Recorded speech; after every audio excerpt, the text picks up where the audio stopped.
नमस्कार दोस्तों, ईडुको सीरीज में मैं सुभाष आपको फिर से स्वागत करता हूं।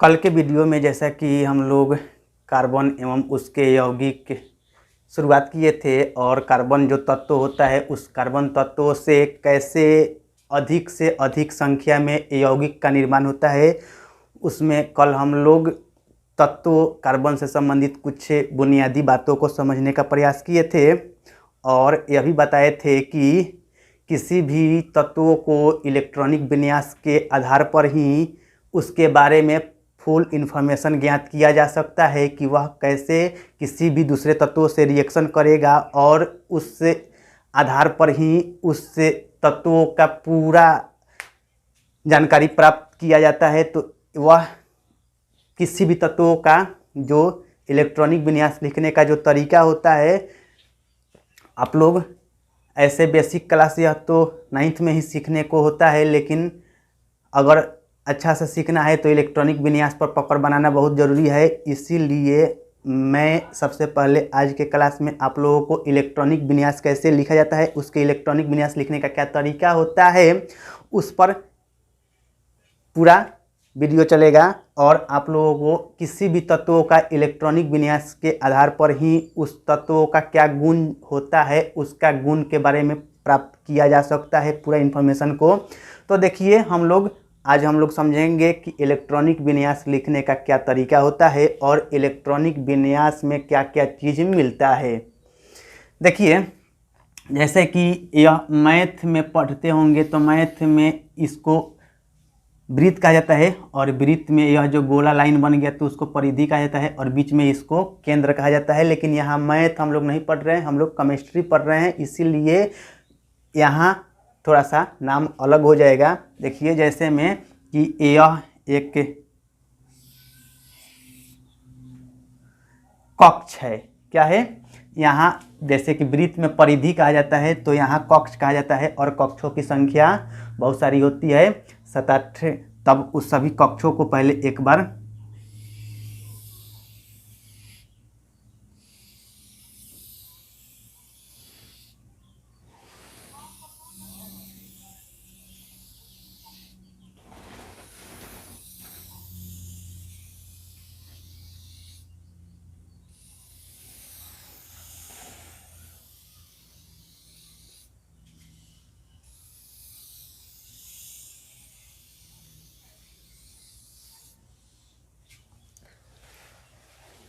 यह पहला कक्ष है, इसलिए 1 2 3 4 5 6 7 मुख्यतः 7 कक्ष होता है। तो हम लोग 7 कक्ष को यहाँ काउंटिंग कर लिए और कक्ष को 1 2 3 4 5 इस तरह से नंबरिंग से सूचित किया जाता है, या फिर कक्ष को सांकेतिक में KLMNOPQ से भी सूचित किया जाता है। देखिए, इसको जो गोला गोला आकृति बनाया गया है इसको कक्ष कहा जाता है और यह जो कक्ष होता है, कक्ष या इसी को सेल भी कहा जाता है। तो यह कक्ष की संख्या मुख्यतः KLMNOPQR जो होता है, तो इस तरह से प्रत्येक कक्ष में किसी भी तत्व का इलेक्ट्रॉनिक विन्यास लिखा जाएगा। तो किस तत्व के लिए कितना इलेक्ट्रॉन किस कक्ष में होता है, इसका निर्धारण यह अभी सीखना है। और कक्ष पर मौजूद होता है उपकक्ष, उपकक्ष या इसी को उप सेल भी कहा जाता है। उपकक्ष चाहे उप सेल कहा जाता है, आज चाहे कहीं कहीं इसको कोष लिख देता है और तब इसको हम लोग उपकोष कह सकते हैं, उपकोष कह सकते हैं। और एक होता है कक्षक,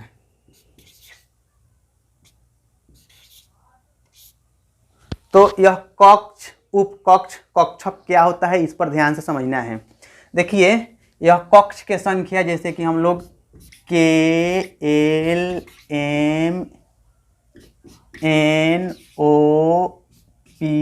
इस तरह से Q दिया गया है, KLMNOPQ। ऐसे ही प्रत्येक कक्ष पर उसमें कुछ ना कुछ उप कक्ष होता है, जो कि उप कक्ष 4 प्रकार के होता है। वह कौन कौन 4 प्रकार के उप कक्ष होता है? SPDF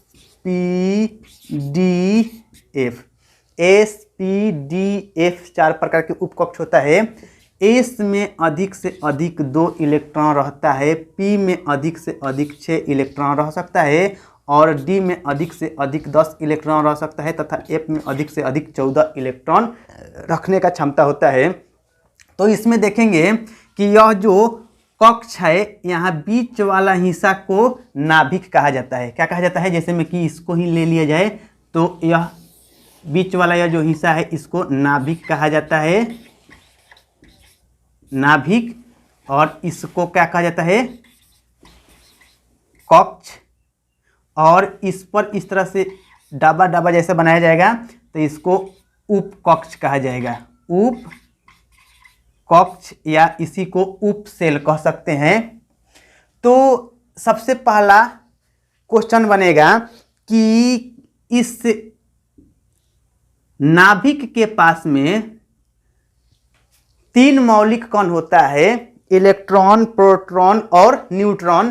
तो यह नाभिक में प्रोटॉन और न्यूट्रॉन रहता है, तथा कक्ष पर इलेक्ट्रॉन रहता है।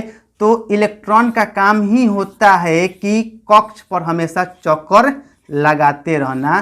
तो यह जो इलेक्ट्रॉन होगा यह प्रत्येक कक्ष पर चक्कर लगाते रहेगा, और उस सभी कक्षों पर चक्कर लगाते लगाते यह निश्चित करवाएगा कि किसी भी तत्व के लिए उसका बाहरी कक्ष में उपस्थित इलेक्ट्रॉन की संख्या कितना है, आंतरिक कक्ष में उपस्थित इलेक्ट्रॉन की संख्या है, और उसी बाहरी या आंतरिक कक्ष पर उपस्थित इलेक्ट्रॉन के संख्या के आधार पर ही यह ज्ञात किया जाएगा कि उस तत्वों के अंदर कैसा गुण पाया जाता है।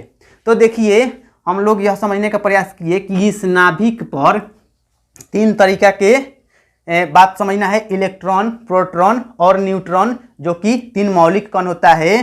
तो इस 3 मौलिक कण में प्रोटॉन और न्यूट्रॉन नाभिक पे होता है, इसीलिए यह इंग्लिश में इसमें न्यूक्लियस कहा जाता है। क्योंकि यहाँ मतलब कि नाभिक का इंग्लिश में ही न्यूक्लियस कहा जाता है। यहाँ प्रोटॉन और न्यूट्रॉन दोनों होता है, लेकिन कक्ष पर इलेक्ट्रॉन होता है।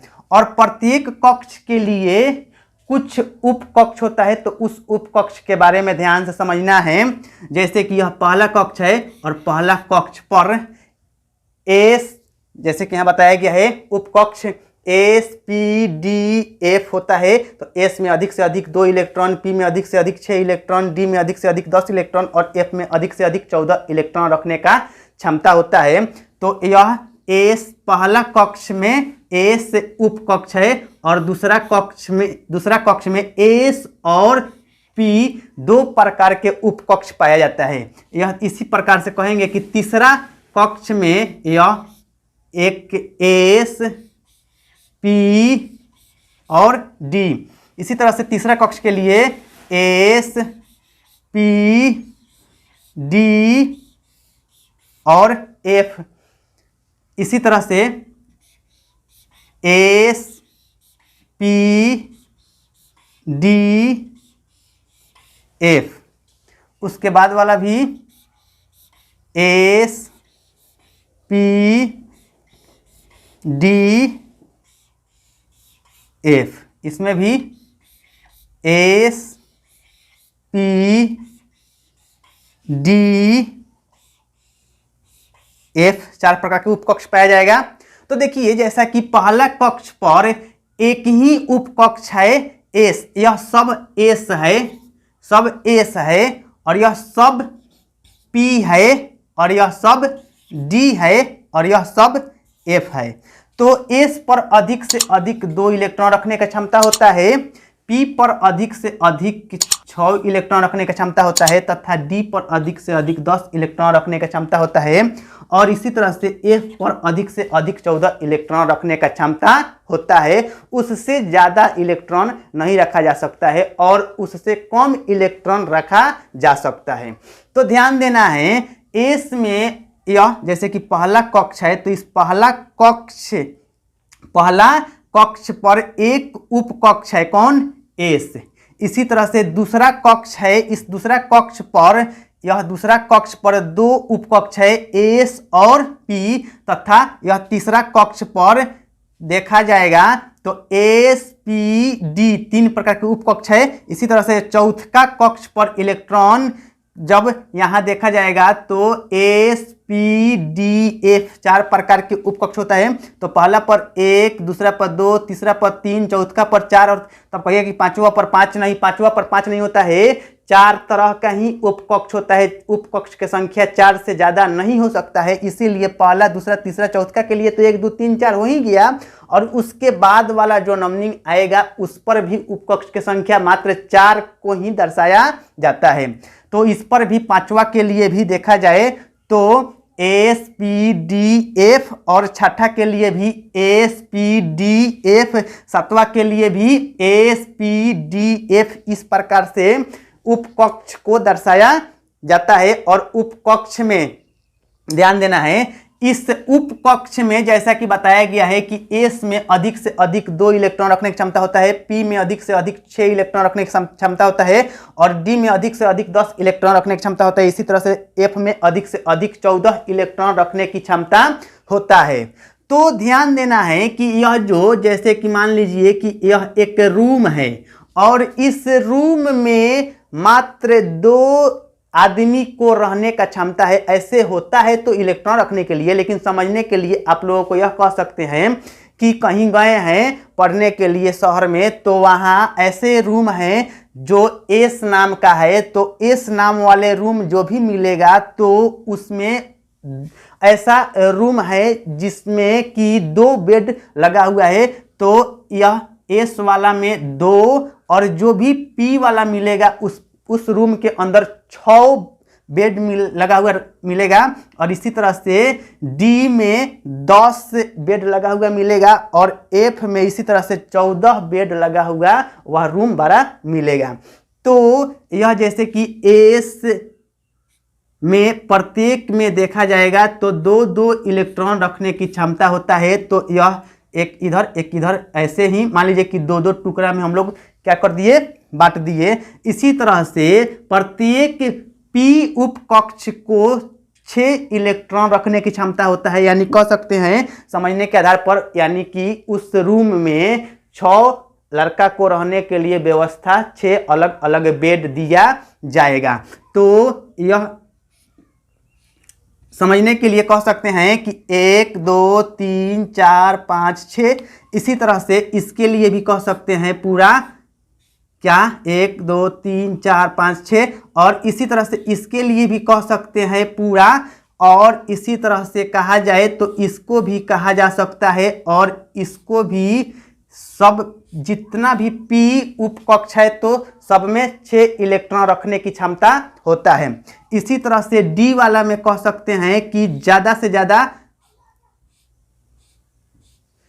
10 इलेक्ट्रॉन रखने की क्षमता होता है, 1, 2, 3, 4, 5, 6, 7, 8, 9, 10। इसी तरह से इसमें भी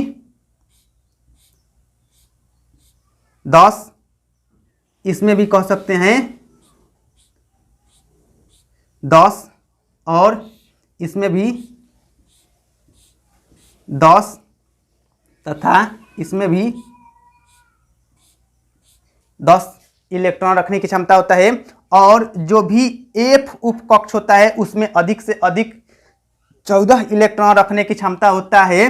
तो ध्यान देना है, इसमें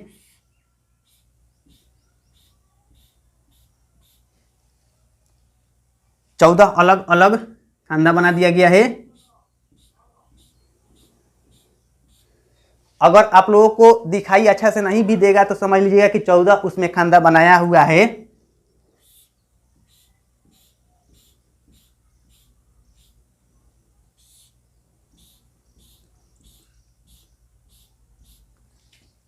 तो देखिए, सबसे पहले किसी भी तत्वों का इलेक्ट्रॉनिक विन्यास जो लिखा जाता है, तो तत्व जैसे कि कल ही बताया गया है कि इस दुनिया में लगभग 114 तत्वों मान्यता प्राप्त है। तो उन सभी 114 तत्वों में से कुछ मुख्य ऐसे तत्वों का हम लोग आज इलेक्ट्रॉनिक विन्यास लिख कर और देखेंगे, समझने का प्रयास करेंगे कि उस इलेक्ट्रॉनिक विन्यास के आधार पर उसका कैसा कैसा गुण पाया जाता है। और मुख्यतः वैसे तत्वों को देखेंगे जो कि इस कार्बन एवं उससे बनने वाले यौगिक में जो भी तत्वों का भूमिका होता है, यानी कि कार्बन तो कल देखे ही हैं, और कार्बन के अलावे कार्बन के साथ और कौन कौन सा तत्व होता है जिससे कि कार्बन का यौगिक बनाने में उसका भूमिका होता है, उन सभी तत्वों को भी ध्यान से देखेंगे। देखिए, 114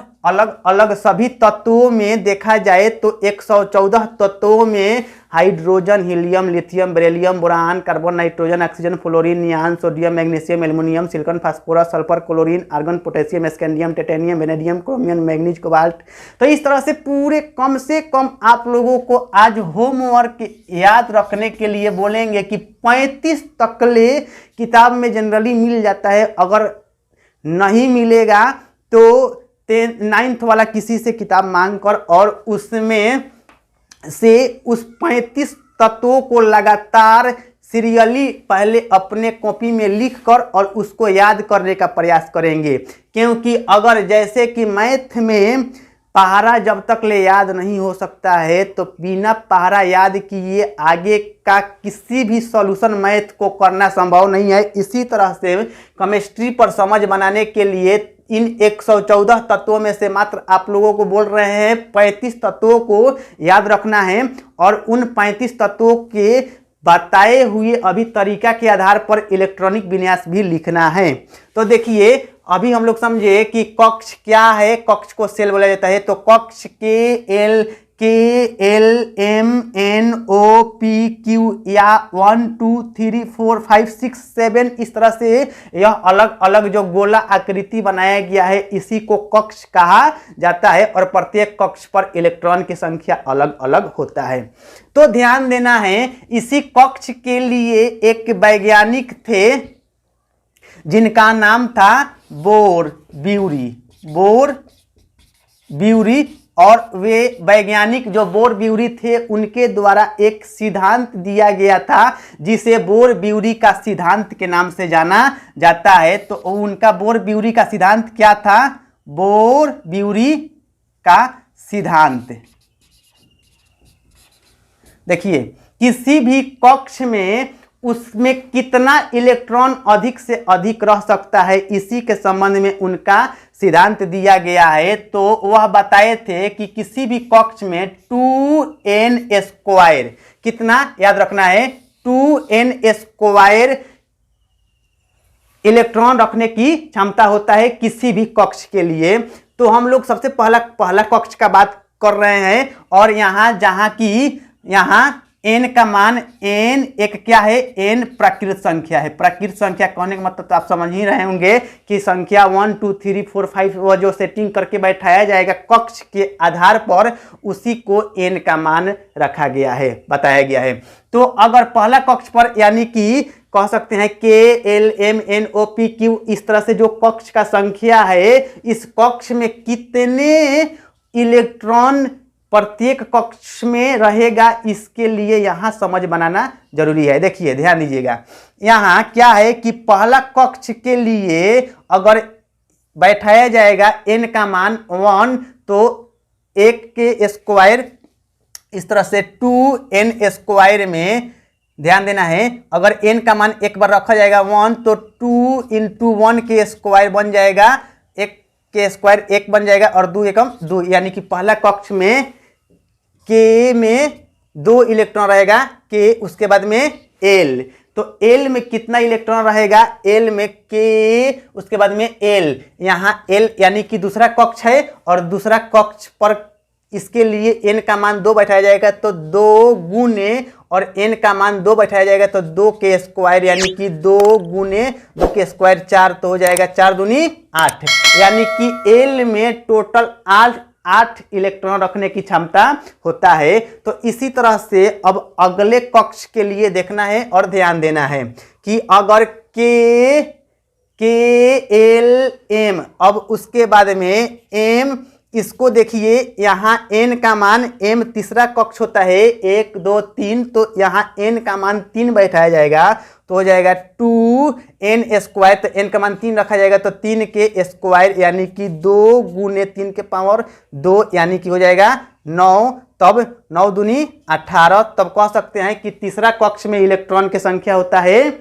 18। और इसी तरह से KLMN, अब n को देखेंगे तो n के लिए कक्ष का संख्या है 4, तो यहाँ n का मान बैठाया जाएगा 4, तो बैठाइए तो 2 गुने 4 के स्क्वायर यानी कि कह सकते हैं कि 2 गुने 4 के वर्ग 16 हो जाएगा, तब 16 दूनी 32।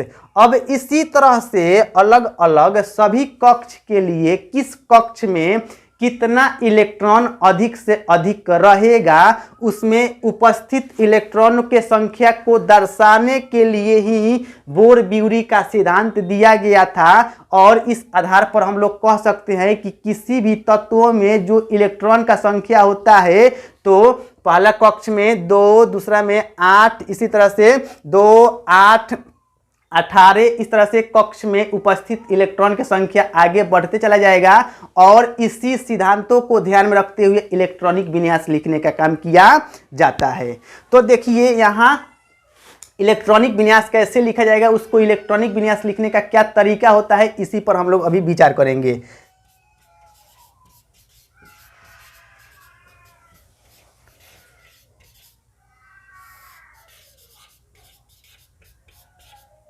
इलेक्ट्रॉनिक विन्यास लिखने का तरीका देखना है। सबसे पहला यह, अच्छा एक चीज और समझना था, कक्षक।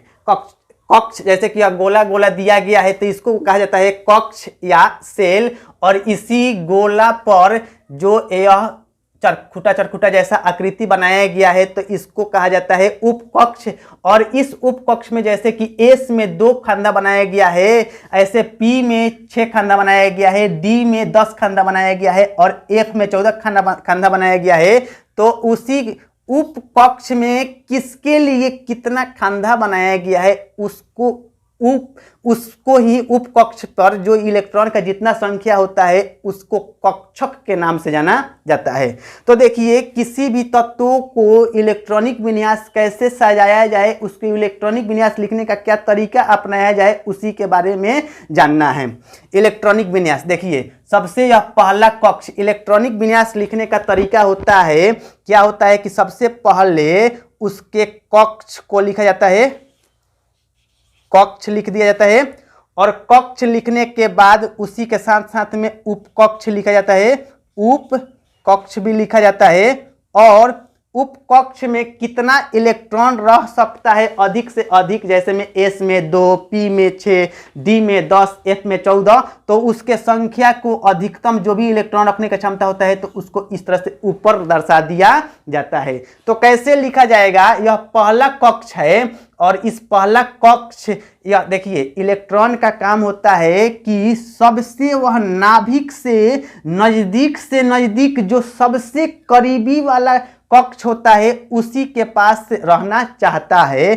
तो यहाँ नाभिक से सबसे करीबी वाला कक्ष पहला कक्ष के है, उसके बाद दूसरा कक्ष, उसके बाद तीसरा कक्ष। अगर पहला कक्ष में जगह मिलेगा तो दूसरा कक्ष में नहीं जाएगा, और दूसरा कक्ष में जगह मतलब कहने का अर्थ है कि वह नाभिक से सबसे नजदीक वाला कक्ष में रहना चाहता है। अगर पहला कक्ष में जगह मिलेगा तो दूसरा में नहीं जाएगा, और अगर नहीं मिलेगा तब दूसरा में जाएगा। ऐसे ही जब दूसरा में जगह मिलेगा तो तीसरा में नहीं जाएगा, लेकिन जब नहीं मिलेगा तब जाएगा। यानी कि कह सकता है कि एक में रहना चाहता है, नहीं मिलेगा जगह तब जो 2 में जाएगा, और इसमें भी जगह नहीं मिलेगा तब 3 में जाएगा, इसमें भी जगह नहीं मिलेगा तो 4 में जाएगा, और 4 में भी जगह नहीं मिलेगा तो 5 में जाएगा। इस तरह से अलग अलग उसका दूरी धीरे धीरे बढ़ते चला जाता है। जैसे कि आप लोगों को एग्जाम्पल के रूप में समझना है, मान लीजिए कि मैट्रिक का अभी पढ़ाई अभी सिलेबस तैयारी कर रहे हैं और जब किसी न किसी जगह जब एग्ज़ाम का सेंटर पड़ेगा तो उस एग्ज़ाम के सेंटर के लिए कोई रूम लिया जाता है और उससे स्कूल के आसपास के एरिया में सबसे नज़दीक से नज़दीक जो रूम मिल जाता है वहाँ आदमी रहना ज़्यादा पसंद करता है, क्योंकि वहाँ से आवागमन ज़्यादा दूर नहीं पड़ेगा और आसानी से स्कूल के सेंटर तक ले पहुँचने में किसी तरह का समस्या नहीं आएगा। तो इसी तरह से क्या होता है, इलेक्ट्रॉन भी चाहता है ना कि किसी भी तत्वों का उस इलेक्ट्रॉनिक विन्यास को लिखते समय सबसे पहले नाभिक से नज़दीक वाले कक्ष में उसको रहने का प्रयास करता है और जगह नहीं मिलने पर दूर जाएगा। जैसे में यह पहला कक्ष, यह जो पहला यहाँ से देखा जाएगा तो क्या क्या मिलेगा, 1s और s पर अधिक से अधिक 2, तो 1s2। इसके बाद यह पहला कक्ष में और कोई दूसरा उपकक्ष नहीं है। अब दूसरा कक्ष को देखा जाएगा और इस दूसरे कक्ष में देखने पर यह पाया जाता है कि इस दूसरे कक्ष में 2 तरीका के उपकक्ष पाया जाता है जो कि S और P होता है। तो ध्यान देने वाला बात है कि यहाँ 2 प्रकार के जो उपकक्ष है S और P, S पर अधिक से अधिक 2 इलेक्ट्रॉन रखने का क्षमता होता है और P पर अधिक से अधिक 6 इलेक्ट्रॉन रखने का क्षमता होता है। तो ध्यान दीजिएगा कि अगर वही सेंटर पर गए हैं एग्जाम देने के लिए तो आपको माहौल कैसा चाहिए, शांति वाला चाहिए। और शांति माहौल कब मिल सकता है, जबकि वहाँ बच्चों का संख्या कम होगा, क्योंकि अगर बच्चों का संख्या ज़्यादा हो जाएगा तो ऑटोमेटिक है कि वहाँ हल्ला गुल्ला तो नहीं ज़्यादा होने लगेगा, और जब हल्ला गुल्ला ज़्यादा होने लगेगा तो वहाँ पढ़ाई में डिस्टर्ब होने लगता है। तो ऐसे ही मानकर चलना है। इलेक्ट्रॉन में क्या होता है कि किसी भी कक्ष में जो वह इलेक्ट्रॉन रहना चाहता है, एक नंबर तो बात है कि वह कक्ष से जितना नज़दीक से नज़दीक संभव हो वहाँ रहना चाहता है, और वहाँ जगह नहीं मिलने पर मजबूरी में वह दूसरे जगह जाएगा। लेकिन अगर जगह मिल जाएगा तब तो कोई बात नहीं है। तो यह पहला कक्ष पर, उसके बाद यह दूसरा कक्ष में जब आएगा तो दूसरा कक्ष में देखेगा कि S और P 2 प्रकार के उपकक्ष है। तो इसमें जो कम संख्या वाला इलेक्ट्रॉन रखने का उपकक्ष होता है उसमें प्राथमिकता देता है रहने के लिए। अगर वहां जगह नहीं मिलेगा तब मजबूरन दूसरे कक्ष में जाएगा, और वहां भी जगह नहीं मिलेगा तब मजबूरन तीसरे कक्ष में जाता है। तो इस तरह से हम लोग कह सकते हैं कि दूसरा कक्ष में दो उपकक्ष मिलेगा S और P। तो सबसे पहले S वाला का बारी आएगा, तो इसी तरह से कहा जाएगा 2S और S के लिए वही बात, 2 इलेक्ट्रॉन रखने की क्षमता होता है। और तब जाके आएगा तीसरा, उसके बाद में यह दूसरे कक्ष का ही S हो गया, अब P उपकक्ष आएगा, तो इसके लिए लिखा जाएगा 2P6। तो यह हो गया। उसके बाद इसके बाद आएगा यह दूसरा कक्ष में, तो अब कोई भी उपकक्ष तो है नहीं, तो अब इसका भी कहानी हो गया खत्म। अब देखना है तीसरा कक्ष के लिए। तो तीसरा कक्ष में टोटल देखिएगा तो 3 प्रकार के उपकक्ष है SPD। तो SPD में जैसे कि आप लोगों को बताया गया है कि S में 2 इलेक्ट्रॉन रहेगा, P में 6 और D में 10। तो इसमें तो सबसे ज़्यादा हल्ला गुल्ला होने वाला है, इससे थोड़ा सा कम इसमें, और सबसे कम हल्ला गुल्ला इसमें होगा। इसीलिए इलेक्ट्रॉन चाहता है कि सबसे जहाँ कम संख्या होगा वहाँ किसी भी तत्व का इलेक्ट्रॉन रहना चाहता है, प्राथमिकता देता है। तो इसीलिए यह सबसे पहले आएगा 3S, क्योंकि तीसरा कक्ष है, तो 3S 3P, उसके बाद यह 3D का बारी है। तो ध्यान दीजिएगा 1S2 2S2 2P6 3S2 3P6। उसके बाद बारी आता है यहाँ 3D10। लेकिन थोड़ा सा और एक बात समझना है, और उस बात को आगे के स्लाइड में समझाएंगे कि यहाँ 3S 3P, उसके बाद बारी आता है 3D। लेकिन यहाँ 3D न आकर यहाँ क्या हो जाएगा कि 4S पहले आएगा। तो इसके लिए 4S 2 तब बारी आएगा अब 3D10 और तब आएगा 4P6। इस तरह से बढ़ते बढ़ते बढ़ते बढ़ते आगे तक ले इतना अगर आप लोगों को दिमाग में रहेगा इलेक्ट्रॉनिक विन्यास लिखने का तरीका, तो आसानी से किसी भी 35 तक ले जितना आपको मुख्य रूप से सिलेबस के अंदर इतना याद रखिएगा और उतना इलेक्ट्रॉनिक विन्यास लिखना जान जाइएगा तो बस उतना बहुत है, काफ़ी है। और उसी के 35 तकले के इलेक्ट्रॉनिक विन्यास आसानी से इतना से कवर हो जाएगा और इतना लिखने आ जाना चाहिए।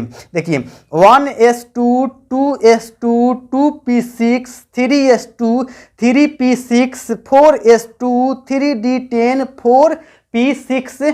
तब आज का वीडियो हम लोग यहीं समाप्त करेंगे क्योंकि वीडियो बहुत लंबा होते चला जा रहा है और इसमें कैसे इलेक्ट्रॉनिक विन्यास के यह लिखने के तरीका के आधार पर ही कैसे किसी भी तत्वों का इलेक्ट्रॉनिक विन्यास लिखा जाए, उस इलेक्ट्रॉनिक विन्यास लिखने का क्या तरीका होता है इसी के अनुसार सजाया जाता है। और जब इसी के अनुसार सजाइएगा, जैसे कि कल दिखाए थे कार्बन का परमाणु संख्या 6 होता है तो उसको लिखा गया था 1s2 2s2 2p और यहाँ जैसे कि हमको 6 ही चाहिए तो 2 और 2 4 हो गया था, तो इसमें 2 और दे देने से 6 हो जाएगा, तो इसीलिए लिखा गया था 2p2। इसी तरह से अलग अलग सभी तत्वों का इलेक्ट्रॉनिक विन्यास लिखने का प्रयास कीजिएगा और उन सभी इलेक्ट्रॉनिक विन्यास को लिखने के प्रयास करने के साथ आपको पूरे इलेक्ट्रॉनिक विन्यास लिखने जब आ जाएगा तो किसी भी तरीका के कार्बन या कार्बन से उत्पन्न होने वाला बहुत सारा यौगिक का जो निर्माण होने वाला है इस चैप्टर के अंतर्गत, उस बातों को हम लोग आसानी से समझ पाएंगे। और इतना सारा समय देने के लिए आप लोगों को धन्यवाद। अगर आप लोग इस चैनल पर नए हैं तो कृपया इसे सब्सक्राइब, लाइक कर और कमेंट कीजिए कि आपको यह वीडियो कैसे लगा। धन्यवाद।